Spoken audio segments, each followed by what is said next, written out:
የተከበራችሁ የምክር ቤት አባላት ካነሳችኋቸው ነጥቦች አንጻር አስተያየት ለመስጠት ሞክራለሁኝ። የመጀመሪያው ይሄ በተለይ ከኑሮ ውድነት ጋር የተያያዙ የተነሱ ጉዳዮችን በሚመለከት በሁሉም ክፍለ ከተማ ደረጃ ይነሳል ብለን እንገምታለን። ጥያቄውም ተገቢ ነው። የመንግስታችንም ትኩረት ነው። የከተማ አስተዳደራችንም በዚህ ጉዳይ ላይ መሰረታዊ የሆነ ለውጥ ለማምጣት በዘላቂነትም በአጭር ጊዜም ሊፈቱ የሚገባቸውን ጉዳዮች ለይቶ ከመስራት አንጻር የተከናወኑ ስራዎች አሉ። እንዲያም ሆኖ ያው ዓለም አቀፋዊ ገጽታ ባላቸው ጉዳዮች ላይ ደግሞ በተወሰነ ደረጃ አሁንም መፍትሄ የሚፈልጉ ጉዳዮች ይኖራሉ። በህብረተሰባችን ውስጥ የተነሱ ጉዳዮች ከኑሮ ውድነት ጋር ከግብይት ጋር በገበያ ማዕከላት ላይ ባሉ ሁኔታዎች ላይ በውድ ገበያ በማህበራት በመሳሰሉት የተነሱትን ጉዳዮች ስንመለከት ጥያቄዎቹ ትክክል ናቸው፣ ይነሳሉ በየአካባቢው። ምክንያቶቹን ብቻ አንስተን ቀጣይ በሚኖረን ኢንተርቬንሽን እንዴት ነው ችግሮችን ለመፍታት እየታሰበ ያለው የሚለው የምክር ቤት አባላት ጥያቄ ተገቢ ይመስለኛል። በሱ ላይ አስተያየት እሰጣለሁ። የመጀመሪያው ጉዳይ ከኑሮ ውድነት አንጻር በተለይ በዚህ ዓመት ከሰብል ምርት ከግብርና ምርት አኳያ ምንም አይነት እጥረት እንዳያጋጥም የመጀመሪያው ጉዳይ አቅርቦቱን ከፍ ማድረግ የሚል ግልጽ አቅጣጫ ይዘን ነው ላለፉት 9 ወራት ስራዎች ሲሰሩ የቆዩት። ይህንን ለማድረግ ምንድነው የተከተልነው አቅጣጫ የሚለውን ነገር በደንብ ማጤን ይፈልጋል። የመጀመሪያው ማህበራት ያላቸውን ካፒታል የሰብል ምርት እንዲይዙበት እናድርግ። ሁለተኛ ያቋቋምነው የንግድ ስራዎች ድርጅት የሚያስፈልገውን ሀብት መድቦ በወቅቱ ግዢ በመፈጸም ስቶክ ላይ ምርት ሊኖረው ይገባል። ይሄ በየጊዜው የሚኖረውን ጭማሪ በሚቀንስ መንገድ አንጻራዊ ቅናሽ ባለው መንገድ ለህብረተሰቡ እንዲያቀርብ፣ ማህበራት ደግሞ ቫልዩ ጨምረው እንዲያቀርቡ የሚል አቅጣጫ አስቀምጠን ስንሰራ ቆይተናል። በተመሳሳይ ሁኔታ የእሁድ ገበያ ወደ 216 የእሁድ ገበያዎች አሉን። እነዚህ የእሁድ ገበያዎች እሁድ ገበያ መባላቸውን ብቻ ሳይሆን የሚይዙትን የምርት አይነትና የምርት መጠን፣ የምርት ጥራት እንደዚሁም ደግሞ የስታንዳርዳቸውን ማሟላታቸውን መመዘኛዎች አሉን፣ መስፈርቶች አሉን። የአሰራር ስርዓት ተዘርግቶላቸው ነው የሚመሩት። በአንድ እሁድ ገበያ ሊኖር የሚገባው የምርት አይነትና እየተሸጠ ያለበትን የዋጋ ሁኔታ ምንድነው የሚመስለው የሚለው ክትትል የሚደረግበት የግብረ ኃይል አደረጃጀት አለ። በዚህ አደረጃጀት ቸክ እየተደረገ ቆይቷል። እንግዲህ የተከበራችሁ የምክር ቤት አባላት እንዳነሳችሁት በአንዳንድ ኪስ ቦታዎች ላይ የምርት ጥራት ችግር እንደዚሁም ደግሞ የዋጋ ያለመለጠፍ አንዳንድ ጊዜም አመራሩ ሲኖር ዋጋውን የመለጠፍ አመራር እዛ አካባቢ በሚጠፋበት ጊዜ መልሶ እንደገና በዋጋ ጨምሮ የመሸጥ ሁኔታዎች በክትትላችን አጋጥመዋል። ስፋት የላቸውም። ነገር ግን ደግሞ ይሄም ቢሆን መንግስት ቦታውን ለሽያጭ ተጠቀሙ ብሎ በሚያዘጋጅበት ጊዜ ከነፃ ገበያው በአንጻራዊነት ቅናሽ ባለው ዋጋ እንዲሸጥባቸው ነው እነዚህ ቦታ የተፈቀዱት። ከዚያ አኳያ በሚኖረው ክትትልና ድጋፍ የምናያቸው ምልክቶች ስለነበሩ በየወቅቱ ለማረም ጥረት ተደርጓል። አሁንም የተከሰተባቸው ኢንሲደንቶች ካሉ እነሱን ወስደን ማስተካከል ይኖርብናል ብዬ አስባለሁ። ምክንያቱም የእሁድ ገበያ ብለን ዝም ብለን ስንከፍተው ቦታውን ለዚህ ዴዲኬት ስናደርግ ክፍት ስናደርግ ከነፃ ገበያው በአንጻራዊነት ቅናሽ አድርገው ዋጋ ለጥፈው በዚያ ዋጋ እንዲሸጡ ስናደርግ ምክንያት አለው። አንዳንድ ጊዜ የእግረኛ መንቀሳቀሻ ጭምርንም ኮምፕሮማይዝ የምናደርግበት ሁኔታ እንዲፈጠር ያደረገው ነዋሪው በቅርብ በአካባቢው ብዙ የትራንስፖርት ዋጋ ሳያወጣ ገዝቶ እንዲጠቀም ከማድረግ አይን መሆኑ ይታወቃል። ይህንን ከማድረግ አንጻር የምናያቸው ጉለቶች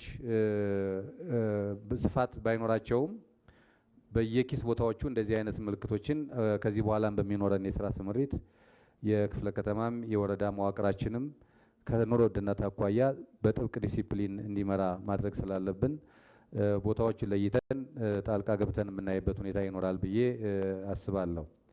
ነገር ግን በአጠቃላይ ከኑሮ ውድነት አኳያ ወስደን ስናይ አዲስ አበባ ኑሮ ውድነትን ለመከላከል የግድ የሰብል ዋጋ ወይም ደግሞ የፋብሪካ ምርት ዋጋ ጭማሪ ብቻ ተደርጎ ተነጥሎ መታየት አለበት ብለን አናምንም። የአዲስ አበባ ከተማ ከኑሮ ውድነትን ለመቀነስ እየሰራ ያላቸው ስራዎች አሉ። ለምሳሌ የፐብሊክ ትራንስፖርት አቅርቦት ለኑሮ ውድነት ጫና አንድ መፍትሄ ነው። የቤት አቅርቦት ለኑሮ ውድነት ጫና አንድ መፍትሄ ነው። በተመሳሳይ ሁኔታ የስራ ዕድል ፈጠራ ለኑሮ ውድነት ጫና ሌላኛው መፍትሄ ነው። እንደዚሁም የምገባ ማዕከላት የተማሪዎች ምገባ የምንላቸው ከአጭር ጊዜ አኳያም ትልልቅ መፍትሄ ሰጪዎች ናቸው እና አዲስ አበባ ከሌላው ለየት ባለ መንገድ ትልቅ ኢንቨስትመንት ትልቅ ሀብት መድባ እየሰራች ያለችው በህብረተሰቡ ውስጥ የሚነሱ የኑሮ ውድነት ምሬትን ሊቀንሱ በሚችሉ ስራዎች ላይ ተጨማሪ ኢንቨስትመንት ያስፈልጋል ብለን ተጨማሪ ኢንቨስትመንቱን ደግሞ በካፒታል ፕሮጀክት ውስጥ ትልቁን ሀብት በመመደብ የፐብሊክ ትራንስፖርት ግዢ በመፈጸም ሰፋ ያለ ቁጥር ያላቸው አውቶቡሶች የፐብሊክ ትራንስፖርት አገልግሎት እንዲሰጡ ማድረግ ችለናል። የህብረተሰቡን በማሳተፍ በበጎ ፍቃድ አገልግሎት ብዙ ቤቶችን በመገንባት በተለይ ዝቅተኛ ገቢ ያላቸው ራሳቸው ቤታቸውን ጠግነው መኖር የማይችሉ የቤት እድሳት የማከናወን ስራ ተሰርተዋል። እንደዚሁም በሎው ኮስት የምንሰራቸው ቤቶች ከኑሮ ውድነት ጫና አኳያ የቅድሚያ የሚሰጣቸውን ጭምር እየለዩ በመስጠት ችግር ለመፍታት ጥረት እየተደረገ ነው ያለው። ከስራ ዕድል ፈጠራ አኳያም ሰፋ ያለ ቁጥር ያለው የስራ ዕድል በመፍጠር ሰው የገቢ አቅሙ ከፍ ካለ ቢያንስ መሰረታዊ የሆኑ ሸቀጦችን ገዝቶ የሚጠቀምበትን እድል መፍጠር ይቻላል በሚል በእነዚህ ስራዎች የከተማ አስተዳደራችን ልዩ ኢንተርቬንሽን በማድረግ እየሰራ ያለበትን ሁኔታ በግምት ውስጥ ማስገባት ጠቃሚ ነው ብዬ አስባለሁ። ከዛ ባሻገር ከእሁድ ገበያ ውጪ በገበያ ማዕከላት ምርት እንዲኖር ምርት እንዲከማች አርሶ አደሮች በነፃ ቦታውን ወስደው እንዲጠቀሙበት የተከበራቸው የምክር ቤት አባላት በኮልፌ፣ በንፋስ ስልክ፣ በአቃቂ፣ በለሚኩራ እነዚህን የግብይት ማዕከላት ወደፊትም በክትትላችን በድጋፋችን የምናረጋግጠው ምርት አላቸው ወይ፣ ለተጠቃሚው እያቀረቡ ነው ወይ፣ የሚሸጡበት ዋጋ ፍትሃዊ ነው ወይ የሚሉትን ጉዳዮች ጨምሮ ክትትል እያደረግን የህብረተሰባችንን ምሬት መቀነስና የኑሮ ውድነት ጫናውን በተወሰነ ደረጃ ማሻሻል የምንችልበት ሁኔታ መፍጠር ይገባል ብዬ አስባለሁ። አዲስ አበባ ከንግዱ ቁጥጥር ስራ አኳያ መሰረታዊ የሆነ ችግር ባይኖርም አሁንም ቢሆን አልፎ አልፎ የሚስተዋሉ የምርት መደበቆች በተወሰነ ደረጃም የኮንትሮባንድ እንቅስቃሴዎች ሊኖሩ ይችላሉ በሚል ግብረ ኃይሉ በዙሪያው ካሉ ከተሞች ጭምር ተቀናጅቶ እንደ አንድ የግብረ ኃይል አባል በሰላምና ጸጥታ የሚመራ አደረጃጀት ያለው በየጊዜው በጋራ እየተገመገመ እየተመራ የሄደበትን ሁኔታ ማስታወስ ያስፈልጋል።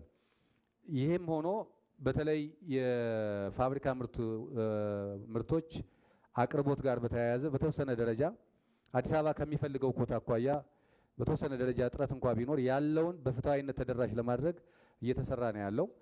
የዘይት ዋጋ መናር በቅርብ ጊዜ ትንሽ መሰረታዊ የሆነ ችግር ሆኖ አጋጥሞናል። ይህንን ለመፍታት እንደ ሀገር እየተሰራ ነው ያለው።